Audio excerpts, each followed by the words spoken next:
नमस्कार दोस्तों, कैसे हैं आप लोग? मैं विवेक, आप सभी का अपने हमारे यूट्यूब चैनल मैक क्लासेस में हार्दिक स्वागत करता हूं। दोस्तों, इस चैनल को स्टार्ट करने का जो मुख्य उद्देश्य है, वो यह है कि हम लोग सोशल साइंस, सामाजिक विज्ञान के सभी टफ टफ टॉपिक्स को आसान शब्दों में, आसान एग्जाम्पल के साथ, आसान तरीके से समझने, सीखने और पढ़ने का प्रयास करना चाहते हैं। इस चैनल के माध्यम से मेरा उद्देश्य बस इतना ही है कि जो मैंने अभी तक पढ़ा है, जो सीखा है, वो मैं अपने बच्चों, अपने छात्रों तक पूर्णतः पहुँचाने का प्रयास कर सकूँ। इस चैनल को स्टार्ट करने का थोड़ा-सा एक और बैकग्राउंड भी है कि मुझसे जो पढ़े बच्चे हैं पहले से, उन्होंने बहुत बार कहा, सर हमें एक ऐसा क्लास चाहिए जहाँ पे आप आप ही पढ़ाएँ और उसी स्टाइल से, उसी अंदाज़ में पढ़ाएँ जो कि आप ऑफ़लाइन क्लासेस में किया करते थे। तो ज़्यादा कुछ है नहीं, बस इस क्लास में हम लोग दिन प्रतिदिन कोशिश करेंगे कि सभी टॉपिक्स को अच्छे तरीके से, अच्छे ढंग से पढ़े, समझे और सीखने का प्रयास करें। एक महत्वपूर्ण बात क्लास स्टार्ट करने से पहले कि मेरे क्लास में एक छूट होता है कि आप जितना चाहे, जिस भी चीज़ से चाहें, आप क्वेश्चन पूछ सकते हैं। तो यहाँ भी क्योंकि ये आपको वही फीलिंग मैं देना चाह चाह रहा हूँ, जो फीलिंग आपको ऑफ़लाइन में दिया जा रहा था।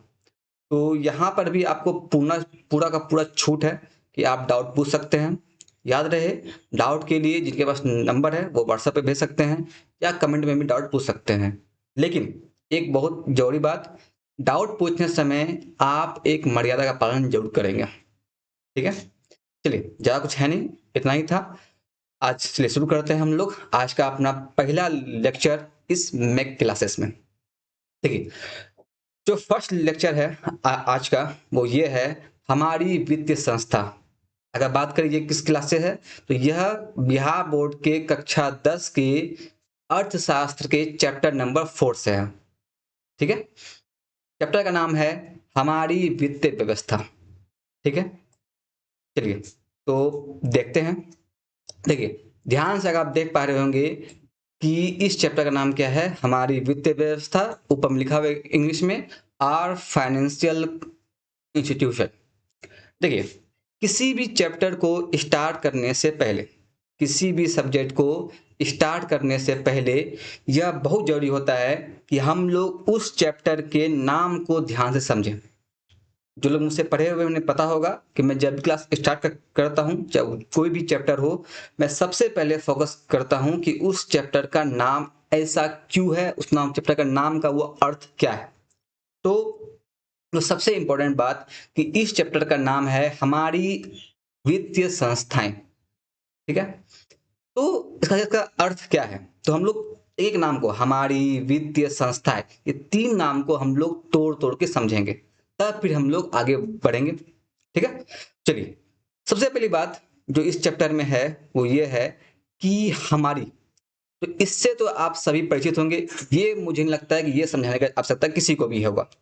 तो हमारी सबसे परिचित है, हम सबकी, यानी सिंपल सा हम कहे, जो एक शब्द यहाँ पर आया हुआ है वो है वित्तीय। मैं लिख के दिखाऊं आपको, एक शब्द यहाँ पर है, वो है वित्त। ठीक है? चलिए, देखिए, यहाँ एक शब्द आया हुआ है वो है वित्तीय। वित्त का अर्थ क्या होता है, पहले हम लोग ये समझेंगे अच्छे से। देखिए, जब हम लोग बात कर रहे होते हैं वित्त का, तो याद रखिएगा, वित्त मतलब होता है वो सारा काम, वो सारा मामला जिसमें हम लोग पैसे को देखते हैं। अगर आपका वो मामला पैसे का है, तो वो किस में आएगा, तो वित्त में ही आने वाला है। अगर उसको और अच्छे से यहाँ पर हम समझे, अगर हम बात कर रहे हैं दवाई का, तो ये मेडिकल में आएगा। अगर हम बात कर रहे हैं सामान का, ये किराना में आएगा। उसी प्रकार से जब भी हम बात करते हैं पैसे का, तो वित्त में ही आएगा। ठीक है? पैसा लेना हो, पैसा देना हो, पैसे से लेन देन के संबंधित जितनी भी बातें हैं, वो सभी की सभी आती है आपके वित्त में। ठीक है? अब जो नेक्स्ट शब्द इसमें आ रहा है, वो आ रहा है संस्था। देखिए, संस्था का अर्थ क्या होता है? संस्था का अर्थ होता है कि जगह, घर, स्थान, ग्रुप, आप कुछ भी समझ सकते हैं। वो एक स्थान भी हो सकता है, वो एक घर भी हो सकता है, वो कुछ ग्रुप भी हो सकते हैं। तो पहला बात क्या था? वित्तीय मतलब पैसा से रिलेटेड मामला, और संस्था मतलब जगह, यानी कि सिंपल भाषा में कहे, वैसा स्थान, वैसा जगह, वैसा ग्रुप जहां पे पैसे से रिलेटेड सारी काम काज बातें होती हो, उन्हें ही कहा जाता है वित्तीय संस्था। ठीक है? तो वित्त संस्था में होती क्या है? तो वित्त संस्था में केवल और केवल पैसा रिलेटेड मामला ही होगा। अब एक बात आता है कि क्या सर हम लोग जब हम लोग लिखेंगे वित्तीय संस्थाएं क्या है, तो आप पैसा लिख सकते हैं? तो क्या देखिएगा, जब भी हम लोग एकेडमिक में, आप जो पढ़ रहे हैं उसको एकेडमिक कहा जाता है, तो जब भी हम लोग एकेडमिक में के एग्जाम में लिखते हैं तो हमें कुछ अच्छे शब्द का उपयोग करना पड़ता है। यहाँ पर जिस प्रकार से वित्तीय संस्थाएं हैं, उसी प्रकार से पैसे के लिए एक अच्छा शब्द यूज किया जाता है, उसका नाम है आर्थिक। जब भी आप पैसे की बात करते हैं, उसके लिए एक शब्द आता है, उसका नाम है आर्थिक। तो ध्यान से समझिएगा इस चीज को, कि हम लोग पैसे के लिए अर्थशास्त्र में एक शब्द यूज कर लेते हैं डिफिनेशन लिखने टाइम, वो है आर्थिक। तो यह संस्था एक ऐसी आर्थिक संस्था है, एक ऐसी आर्थिक संस्था है जो जो हमारे लिए पैसे की जरूरत को पूरा करता है। एक बात बताइए, कोई भी व्यक्ति जब पैसा लेगा तो वो बेटे खाएगा तो नहीं, क्योंकि जब भी आप कहीं से पैसा लेते हैं तो आप इतना करते हैं कि उस पैसे के माध्यम से आप ट्राई करते हैं कि हम उस पैसे को और आगे बढ़ाएं। उससे पहले, इसमें आने से पहले मैं आपको एक छोटी सी बात समझाना चाहूंगा कि वित्तीय संस्था को आप एक ऐसा जगह मानिए जहां से आपको पैसा मिलता है। जिस प्रकार से, अगर आप खुद समझिए, ध्यान से सोचिएगा, अगर आपको दवाई लेना हो, आप कहाँ जाएंगे? ऑब्वियस सी बात है कि आप जाएंगे दवाई दुकान में। अगर आपको कपड़ा खरीदना हो, आ जाइए कपड़े दुकान में। अगर आपको बिस्किट, चॉकलेट, आटा, चावल खरीदना हो, आप कहाँ जाइएगा? किराना दुकान में। उसी प्रकार से जब आपको अपने विकास के लिए, अपने बिजनेस के लिए, अपने व्यवसाय के लिए, अपने उद्यम के लिए अगर पैसे की जरूरत पड़ती है, तब आप जाते हैं वित्तीय संस्थाओं के पास। सुना की बात? जब भी आपको पैसे की आवश्यकता होगी, आप कहाँ जाइएगा? वित्तीय संस्थाओं के पास। जिस प्रकार से जब आपको जरूरत पड़ता है हाँ दवाई का, अब आते हैं दवाई दुकान में। जब आपको जरूरत पड़ता है कपड़ा का, अब आते हैं कपड़े दुकान में। उसी प्रकार से जब आपको जरूरत पड़ता है पैसे का, तब आप जाते हैं वित्तीय संस्थाओं के पास। ठीक है? अब बात आया है, सर वित्तीय संस्थाओं से हमने पैसा लिया, पैसे तो होगा क्या? तो मेनली जब हम लोग किसी से पैसा उधार लेते हैं तो अपने जरूरत को पूरा करने के लिए उठाते हैं। इस प्रकार से मान लीजिए कि आपका कोई काम है जो अटका हुआ है, आपको लगा कि सर हमको 100 रुपए की जरूरत है। आप गए अपने फ्रेंड के पास कि भाई 100 रुपए दे दो हमको, हमको एक बिजनेस काम अटका हुआ है, उसको हम 100 रुपए दे के काम करा लेंगे, फिर जब पैसा आएगा तुमको हम वापस कर देंगे। आपका दोस्त दिया पैसा, आपने उसे अपने काम में लगाया, और उस काम में लगाने के कारण से आपका वो काम में तरक्की हुआ, और जब पैसा आया आपने उसे वापस कर दिया। सिंपल सा आप ध्यान दिया गया, तो आपके उस काम के चलते आपका ही विकास हुआ, हुआ कि नहीं हुआ? और जब भी किसी भी घर में एक व्यक्ति का विकास होता है, तो ऑटोमेटिक उस पूरे परिवार का भी विकास होता ही है। तो सिंपल सा हम कहे, तो उसी प्रकार से अगर समझे हम लोग इस बात को, कि जिस प्रकार से एक घर में जब एक व्यक्ति का विकास होता है, तो उस पूरे घर में भी विकास होता है। सपोज कीजिए कि आपके घर में पहले जो आपके आगे पिताश्री कमा रहे थे, उससे एक फ्रिज आया था। अब देखा पापा मुझे एक और फ्रिज चाहिए, क्योंकि उस समय आपका बिजनेस उतना बड़ा नहीं था, तो आप एक फ्रिज ही ला पाए थे। लेकिन अगर आपके पापा का विकास होगा, तो ऑटोमेटिक आपके घर में एक और फ्रिज आ सकता है, और भी सामान सब आ सकते हैं, है कि नहीं? तो उसी प्रकार से समझिए, जब भी एक व्यक्ति का विकास होता है तो एक घर परिवार का विकास होता है। और उस हमारा जो देश है, हमारा जो प्यारा देश है भारत, तो यहाँ पर भी जब हमारा जो प्यारा देश भारत है, ये भी एक परिवार है। तो ऑटोमेटिक है। जब इस देश में व्यक्ति का विकास होगा, व्यक्ति द्वारा व्यवसाय में ज्यादा कमाया जाएगा, तो ऑटोमेटिक है कि इस देश का विकास होगा। तो वही कहा गया है कि वित्तीय संस्थाएं वैसी आर्थिक संस्थाएं होती है जो देश के आर्थिक विकास के लिए, समझ आया आपको कि देश का आर्थिक विकास क्यों होगा? क्योंकि जब आप पैसे लेंगे तो आप अपने उस पैसे को आप लगाएंगे अपने बिजनेस में। उससे क्या होगा? आपका बिजनेस बढ़ेगा। उससे क्या होगा? आपका विकास होगा। जब आपका विकास होगा तो ऑटोमेटिक है इस देश में आप ज्यादा टैक्स पे कीजिएगा, आप ज्यादा कमाइएगा, देश का जीडीपी बढ़ेगा, उससे आप उस देश का और आर्थिक विकास होगा। तो ऑटोमेटिक इनडायरेक्टली ही सही, लेकिन वित्तीय संस्थाएं देश का आर्थिक विकास तो कर रही है।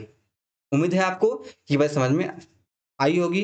चलिए हम लोग जल्दी से वित्तीय संस्थाओं का डिफिनेशन देखते हैं, तब लोग और भी कॉन्सेप्ट है उसे हम लोग समझने का प्रयास जरूर करेंगे। देखिए अगर हम ध्यान से देखें वित्तीय संस्थाओं के बारे में, यहाँ आप ध्यान दे सकते हैं कि वर्ड लिखा हुआ है वैसी आर्थिक संस्था। आपको बताए थे यह क्या है? एक पैसे से संबंधित, पैसे से रिलेटेड मामला है, एक संस्था, इसे क्या लिखा हुआ है वैसी आर्थिक संस्था जो देश के आर्थिक विकास के लिए उद्यम और व्यवसाय। अब आपके सामने यहाँ दो शब्द है, उद्यम और व्यवसाय। इसे हम लोग जस्ट छोटे से एग्जांपल समझते हैं, फिर हम लोग इस डिफरेंस को पूरा करेंगे। देखिए उद्यम और व्यवसाय में बस इतना सही अंतर होता है कि जब हम लोग व्यवसाय को बड़े स्तर पर करते हैं, बड़े स्तर, कितने बड़े स्तर सर? जब हम लोग व्यवसाय को विदेशों में भी कर रहे हैं और अपने देश में भी कर रहे हैं, उसे उद्यम कहा जाता है। समझ में नहीं आया होगा, इसे हम और समझते हैं, ध्यान समझिए। देखिए व्यवसाय मतलब क्या होता है पहले ये समझते हैं, फिर हम लोग आ जाएंगे इसमें, फिर यहीं पे सुनाते हैं आपको। देखिए व्यवसाय मतलब होता है जब आप अपना बिजनेस, समझिए आप एक चिप्स का दुकान खोले हैं, अगर आपके पास एक दुकान है तो वो भी व्यवसाय है। और अगर आप सपोज कीजिए चिप्स बेच रहे हैं, बड़े से बेच रहे हैं, अगर आपका चिप्स का बिक्री आपके गांव भर में, आपके जिले भर में, आपके राज्य भर में, आपके देश भर में हो रहा है, तो उसे हम लोग व्यवसाय कहते हैं। यानी सपोज कीजिए आपने चिप्स बनाया और उस चिप्स को आप बिहार से बेच रहे हैं हरियाणा में, तो ये व्यवसाय है। आप उस चिप्स को बेच रहे हैं बिहार से यूपी में, वो व्यवसाय है। लेकिन जब आप उसी चिप्स को बेचे अमेरिका में, आप बेचे चीन में, आप बेचे मान लीजिए ऑस्ट्रेलिया में, उसे हम लोग कहते हैं उद्यम। यानी कि व्यवसाय के ही बड़े रूप को, व्यवसाय के ही बड़े भाई को कहते हैं हम लोग उद्यम। उम्मीद है आपको समझ में आ गई ये बात कि उद्यम और व्यवसाय में क्या अंतर है। तो सिंपल सा, व्यवसाय का बड़ा रूप ही क्या कहलाता है? उद्यम कहलाता है। ठीक है, तो डिफिनेशन आगे कंप्लीट करते हैं हम लोग। तो फिर से पढ़ते हैं, वैसी आर्थिक संस्था जो देश के आर्थिक विकास के लिए उद्यम और व्यवसाय को वित्तीय अथवा आर्थिक सहायता प्रदान करता है, उसे क्या कहते हैं हम लोग? वित्तीय संस्थाएं कहते हैं। उम्मीद है आप लोग को वित्तीय संस्था का डिफिनेशन समझ में आया होगा। अब यहाँ पे एक एरो पॉइंट है, इसको समझाने से पहले आपको कुछ एक एग्जांपल देते हैं। आप देखे होंगे कि चाहे एक दुकानदार हो, चाहे एक दवाई दुकान हो, चाहे कपड़ा दुकान हो, हर दुकान में भले ही बहुत सारे स्टाफ, बहुत सारे लोग काम कर रहे होंगे, लेकिन हर दुकान का एक मालिक होता है जो बताता है कि भाई साहब आप कपड़ा बेचोगे तो इतना में ही बेचोगे, अपने स्टॉक बताता ही है वो।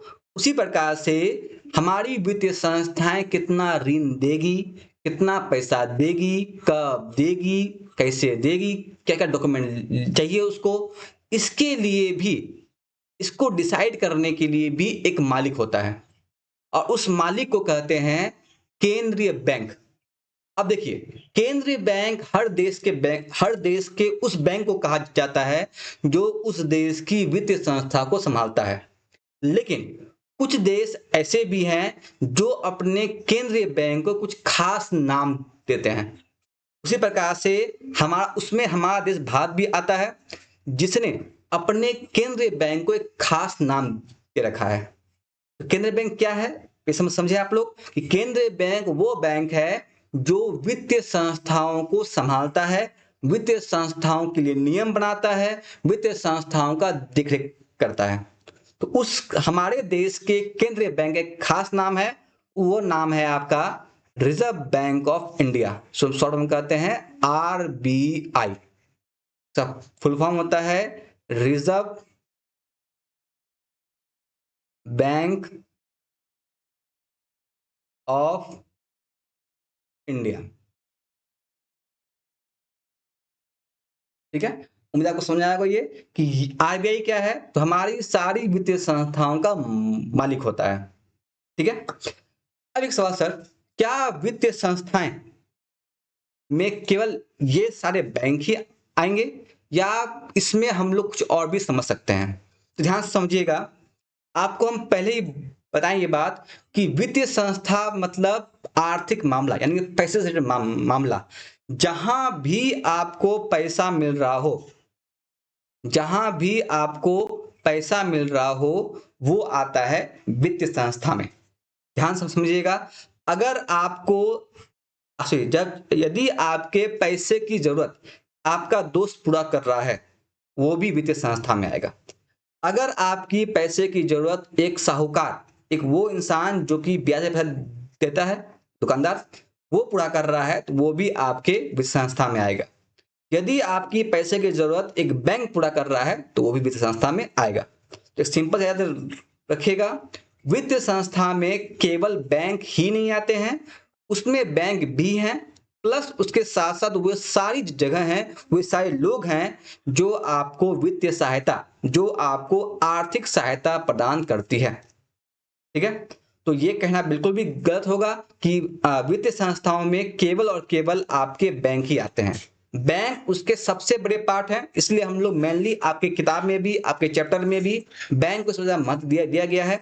इस रियलिटी ये है कि वित्तीय संस्थाओं में हर एक वो संस्था आती है, हर एक वो इंसान आता है जो आपको आपकी पैसे की जरूरत पूरा कर रहा हो। वो आपका दोस्त भी होगा, वो एक दुकानदार भी होगा, वो एक मॉल भी होगा, वो एक बैंक भी होगा, वो एक स्वयं सहायता समूह या वो जीविका भी होगा। हर एक संस्था जो आपका वित्तीय सहायता में हेल्प कर रहा हो, वो आपका वित्तीय संस्था में आएगा। उम्मीद है आपको इतनी बात समझ में आई होगी। अब एक बात है सर, हमें पैसे की जरूरत पड़ती है क्योंकि हम लोग उतने पैसा हमारे पास नहीं है, लेकिन जो अमीर है, जैसे मान लीजिए अंबानी, अडानी, बिरला, टाटा, बाटा, जो भी है, तो इन लोगों की जरूरत क्या पड़ती होगी? अंबानी पास तो बहुत पैसा है, अरबों अरबों में पैसा पड़ा हुआ है, इन्हें क्यों जरूरत पड़ेगी? अब चूंकि देश का विकास बड़े बड़े उद्योगपतियों पर ही डिपेंड करता है, तो ये बड़े बड़े उद्योगपति हैं, इनका पैसा तमाम भंडार पैसा है, इन्हें क्या जरूरत पैसा का? याद रखिएगा, चाहे वो अंबानी हो, चाहे वो अडानी हो, चाहे जो कोई भी हो, हर किसी को अपने अपने बिजनेस को चलाने के लिए, अपने अपने लेवल के बिजनेस को चलाने के लिए वित्तीय सहायता होती ही होती है। किसी के पास भी अपने बिजनेस को चलाने के लिए, बिजनेस को आगे ग्रो करने के लिए पर्याप्त धन नहीं होता है। इसे हम लोग एक ड्राइंग के माध्यम से समझ सकते हैं। जस्ट ए सेकंड, यहाँ देखिए, एक बिजनेस मैन है, मान लीजिए इसको अंबानी ही मान के चलिए आप, अंबानी है। अब क्या होता है कि इसका बिजनेस इतना बड़ा बिजनेस है, जियो है, रिलायंस है, पेट्रोल पंप है, बहुत सारा इसका बिजनेस है। अब उतने बड़े बिजनेस को चलाने के लिए इसके पास इतना पैसा नहीं होता है कि वो पैसा इन्वेस्ट कर पाए। ये क्या करेगा? बैंक जाएगा, बैंक गया, वहां से क्या लेगा? लोन लेगा। अब लोन लिया और लोन लेके ये अपने बिजनेस को और आगे बढ़ाएगा। जब ये आगे बढ़ जाएगा तो ये दोबारा लोन इसको पे कर देगा। तो इस इंसान के लिए, इस इंसान के लिए वित्तीय संस्था क्या होगी? ये बैंक हुआ, ये इसके लिए वित्तीय संस्था हो गई। क्या देखिएगा, अपने देश के विकास के लिए, अपने देश को आगे बढ़ाने के लिए आपको वित्तीय संस्था की जरूरत होती ही होती है। ठीक है, अब एक सवाल सर, जब वित्तीय संस्था से हमें लोन मिलता है तो यह लोन कितने समय के लिए मिलेगा? ये लोन क्या हमें बहुत लंबे सालों के लिए ही मिलता है कि हमें, अगर मान लीजिए हमको जरूरत पड़ गया 2 दिन के लिए लोन का, तो क्या हमें वित्तीय संस्थाएं लोन देगी या नहीं देगी? तो सही समझते हैं इसको कि वित्तीय संस्थाएं कितने समय के लिए आपको लोन दे सकती है या कितने समय के लिए लोन नहीं दे सकती है। चलिए यहाँ समझते हैं इसको। पहले यहाँ देखिए, यहाँ आपको 3 व्यक्ति दिख रहे होंगे और उनके ऊपर आपको लिखा हुआ दिख रहा होगा अल्पकालीन, मध्यकालीन और दीर्घकालीन। ध्यान समझिएगा, वित्तीय संस्थाएं आपको दिनों के हिसाब से भी लोन देती है, महीनों के हिसाब से भी देती है लोन, और आपको सालों के साथ में कि वर्ष के हिसाब से भी आपको लोन देती है। तो इसमें कोई दिक्कत नहीं है कि वित्तीय संस्थाएं आपको केवल वर्षों में ही लोन देगी, दिनों में लोन नहीं देगी। अब ध्यान समझिएगा, जब वित्तीय संस्थाएं आपको दिनों के हिसाब से 1 दिन के लिए, 5 दिन के लिए, 10 दिन के लिए, 15 दिन के लिए, 20 दिन के लिए, 25 दिन के लिए जब दिनों में लोन देती है, उसे कहा जाता है अल्पकालीन ऋण या अल्पकालीन लोन, अल्पकालीन ऋण। और उस संस्था को कहा जाता है अल्पकालीन वित्तीय संस्थाएं। ठीक है, अब बात क्या है, अगर वित्तीय संस्थाएं आपको महीनों के हिसाब से लोन दे रही हो, उन्हें कहा जाता है मध्यकालीन ऋण। और अगर वित्तीय संस्थाएं आपको वर्षों के हिसाब से ऋण दे रही हो, उन्हें कहा जाता है दीर्घकालीन ऋण। उम्मीद है आपको ये तीनों बात समझ में आया होगा। ध्यान समझिएगा, बैंक भी आपको दिनों के हिसाब से लोन देती है। दिक्कत का बात यह है कि बैंक दिनों के हिसाब से लोन देने के समय यह ध्यान रखती है कि क्या यह व्यक्ति बड़े बड़े बिजनेसमैन है या नहीं है। कुछ कुछ बिजनेस ऐसा भी होता है जहां पे व्यक्ति को कुछ घंटों के लिए लोन चाहिए होता है, बैंक वो भी प्रोवाइड करता है कि आप लो, आप काम करो, आप कुछ घंटों बाद वापस करो। तो याद रखिएगा, ऋण वित्तीय सहायता आपको दिनों के हिसाब से भी मिलती है, उन्हें कहा जाता है अल्पकालीन ऋण। महीनों के हिसाब से भी मिलती है, उन्हें कहा जाता है मध्यकालीन ऋण। और वर्षों के हिसाब से भी मिलती है, उन्हें कहा जाता है दीर्घकालीन ऋण। उम्मीद है आपको ये बात समझ में आया होगा कि वित्तीय संस्थाएं अल्पकालीन, मध्यकालीन और दीर्घकालीन ऋण भी प्रदान करती है। तो दोस्तों, अभी तक आपको मेरे ख्याल से इतनी बातें समझ में आई होगी। मैं एक बार तुरंत जस्ट 2 सेकंड में से रिकैप करता हूं, फिर हम लोग समझेंगे वित्तीय संस्थाओं के प्रकार क्या होते हैं और ये प्रकार हम लोग किस आधार पर बांटे हैं। चलिए रिकैप करते हैं, फिर हम लोग आगे आएंगे। अब तक हम लोग क्या समझे हैं? अब तक हम लोग समझे हैं कुल मिलाकर कि वित्तीय संस्थाएं क्या है। पहले समझ वित्त क्या होता है, तो वित्त सिंपल सा, जिसमें भी पैसा से रिलेटेड मामला हो वित्त में आएगा। संस्था क्या होता है, वो स्थान है, वो एक जगह होता है, एक स्थान होता है, एक ग्रुप होता है। वित्तीय संस्थाएं क्या है, वैसा स्थान, वैसा जगह, वैसा आर्थिक संस्था जो कि देश के आर्थिक विकास के लिए उद्यम और व्यवसाय को आर्थिक यानी कि पैसा वाला सहायता प्रदान करता है। क्या समझे हम लोग कि हर वित्तीय संस्था को, हर देश में वित्तीय संस्था को संभालने के लिए एक केंद्रीय बैंक होता है जो कि उस वित्त संस्था के लिए नियम कानून, कितना पैसा देना है, किस आधार पर देना है, ये बताता है। और हमारे देश में उस केंद्रीय बैंक को एक खास नाम दिया गया है, हमारा देश भी खास है, नाम दिया गया, नाम है RBI, reserve bank of India. ठीक है, अब हम समझे थे कि वित्तीय संस्थाएं अल्पकालीन में दिनों के हिसाब से भी लोन देती है, मध्यकालीन महीनों के हिसाब से भी लोन देती है, और दीर्घकालीन वर्षों के हिसाब से भी लोन देती है। अब बारी हमें समझने का कि वित्तीय संस्थाएं होती कितने प्रकार की है। इसको समझने से पहले आपको एक बात बताता हूं कि जब भी हम लोग किसी को बांटते हैं तो बांटने का एक आधार होता है। सपोज कीजिए अब मुझे अगर बांटना हो तो आप कह सकते हैं सर आप अपने आप को बांटिए देश के आधार पे। हम बोलेंगे कि हम एक भारतीय हैं, नहीं सर ये मजा नहीं आया। आप बांटिए अपने आप को राज्य के आधार पे। हम बोलेंगे भाई ठीक है हम बिहार से हैं, ठीक है बंटवारा हो गया, इसमें मजा नहीं आया। आप बांटिए अपने आप को जिले के हिसाब से। हम बोलेंगे हम कटिहार से हैं, तो इसमें आप अपने नाम के हिसाब से। हम मेरा नाम विवेक है, तो यानी कि सिंपल हम कहाँ चाहे हम तो आप हमको अलग अलग आधार पे बांट सकते हैं। हर आधार पे मेरा पहचान, मेरा नाम अलग होगा। अगर बात करेंगे देश के हिसाब से हम भारतीय होंगे, राज्य के हिसाब से बिहारी होंगे, जिले के हिसाब से कटिहार के होंगे, और नाम के हिसाब से विवेक होगा। उसी प्रकार से हम लोग वित्तीय संस्थाओं को भी अभी जो बांट रहे हैं उसका एक आधार है, और वो आधार होगा स्वामित्व, मालिकाना हक उसे कौन स्थापित करेगा, कौन बनाएगा, इसके आधार पे हम लोग उसे बांटने वाले हैं। ठीक है, तो चलिए हम लोग बांटते हैं वित्तीय संस्थाओं को स्वामित्व के आधार पर। सबसे पहले एक चीज कर लें। हाँ, तो चलिए सबसे पहले हम बांटने वाले हैं इसे स्वामित्व के आधार पर। देखिए पहला बंटवारा हो रहा है, याद रखिएगा आप लोग। इसके बाद भी इसे हम लोग बांटेंगे, इसका आधार अलग अलग होगा। यहां जो हम लोग बांट रहे हैं वो आधार क्या है, स्वामित्व, यानी कि मालिकाना हक। एक सेकंड, हाँ, स्वामित्व यानी कि मालिक कौन है इसका। अब मालिक ही होता है जो उसे बनाता है, जो उसमें शासन संचालन करता है। तो इसका देखिए, एक होता है वो जो नियम बात है, वो आरबीआई है।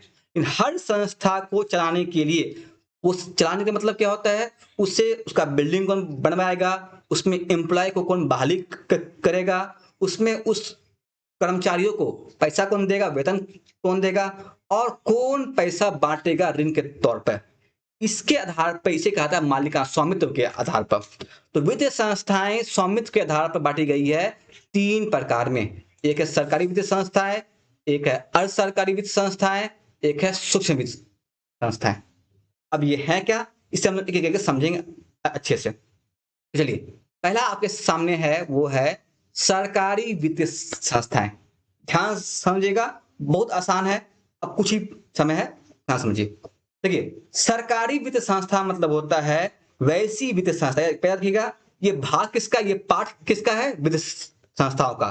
तो हर डिफिनेशन में हर एक भाग के जब हम लिखेंगे, हम लोग परिभाषा लिखेंगे, उस परिभाषा में एक लाइन कंफर्म होगा, वो है वैसी वित्तीय संस्थाएं। ये लाइन इसलिए होगा क्योंकि ये भाग है, ये पार्ट है वित्तीय संस्थाओं का। ठीक है, तो पहला बात यह है कि सरकारी वित्तीय संस्थाएं वैसी वित्तीय संस्थाएं होती है जो कि पूर्णतः 100% टोटली सरकार द्वारा बनाई, उसमें उसका पोषण में संपोषण भी सरकार करती है। मतलब सिंपल सा हम कहे, वैसी वित्तीय संस्थाएं जो सरकार द्वारा बनाई गई है, जिसमें कर्मचारियों का भर्ती सरकार करती है, जिसके नियम सरकार बनाती है, और जिसमें पैसा भी सरकार ही बांटती है, उसे कहा जाता है सरकारी वित्तीय संस्थाएं।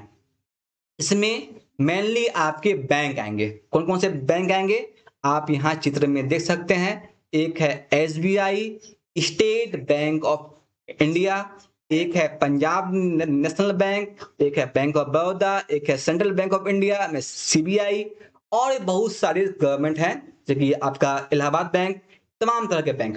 तो बड़े बड़े बैंक जो होते हैं, जो सरकार ओन करती है, उन्हें कहा जाता है सरकारी वित्तीय संस्थाएं। इसमें मेनली बहुत ही कम होता है कि कोई लोकल आए, इसमें मेनली बड़े बड़े बैंक ही आते हैं। तो सरकारी वित्तीय संस्था को समझ में आया होगा, उम्मीद है आपको, मुझे उम्मीद है मतलब। तो कि सरकारी वित्तीय संस्था क्या होती है, तो वैसी वित्तीय संस्थाएं जो पूर्णतः सरकार द्वारा स्थापित और संपोषित, मतलब उसे पोषण करना, मतलब उसके पैसा देना, एम्प्लॉय को वेतन देना, ये सारा काम संपोषित किया जाता है, उसे क्या कहते हैं, सरकारी वित्तीय संस्थाएं कहते हैं। इसका एग्जाम्पल क्या है, SBI state bank of India, PNB Punjab national bank, CBI central bank of India, ये क्राइम बैंक ऑफ इंडिया नहीं है, ये सेंट्रल बैंक ऑफ इंडिया, और इलाहाबाद बैंक और बैंक ऑफ बड़ौदा, बहुत सारे नाम है, नाम एग्जाम्पल काफी होता है, माफ कीजिएगा। नंबर सेकंड नंबर का हुआ है अर्ध सरकारी वित्तीय संस्थाएं। अब ये क्या होती है, ध्यान से समझिएगा, इसमें नाम से ही स्पष्ट हो रहा होगा आप लोगों को। अर्ध मतलब क्या होता है, आधा, आधा सरकारी वित्तीय संस्था है। आधा मतलब यानी सिंपल से हम कहे वैसा वित्तीय संस्था है। या देखिएगा फिर ध्यान दिया, अगर आप डिफिनेशन में लिखा हुआ है वैसी वित्तीय संस्थाएं, ये क्यों लिखे हैं, क्योंकि ये वित्तीय संस्था का पार्ट है, वित्तीय संस्था का हिस्सा है। तो वैसी वित्तीय संस्थाएं जो आंशिक, आंशिक तो आधा, हाफ, जो ऐसी संस्थाएं जो आधा सरकार की है और आधा निजी कंपनियां, निजी व्यक्तियों की है। तो वैसी वित्तीय संस्थाएं जो आधी सरकार द्वारा और आधी निजी कंपनियों द्वारा स्थापित और संपोषित की जाती है, उन्हें कहते हैं अर्ध सरकारी वित्तीय संस्थाएं।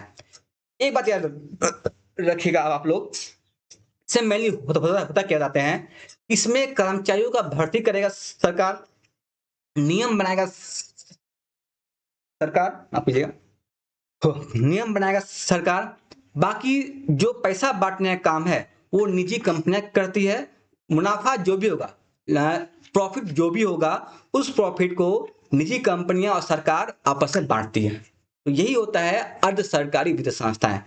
इसमें सिंपल अगर एक लाइन में कहना चाहे तो वैसी वित्तीय संस्था जिसके नियम, जिसके कर्मचारियों का भर्ती, बिल्डिंग, ये सभी सरकार के अंडर होती है, लेकिन पैसा बांटना, पैसा किसको देना है, ये डिसाइड करती है निजी कंपनियां।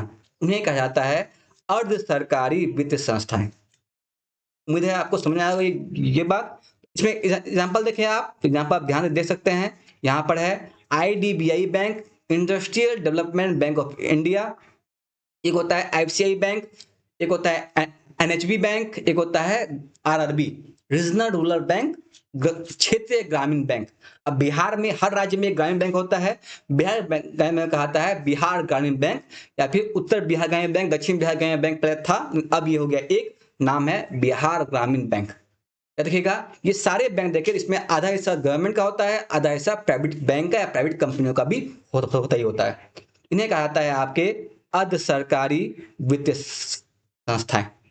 अब एक नोट पॉइंट रखिएगा, इसमें सरकारी हो चाहे अर्ध सरकारी हो, इन दोनों का जो मालिक होता है, इन दोनों का जो काम का को डिसाइड करता है वो है RBI, reserve bank of India.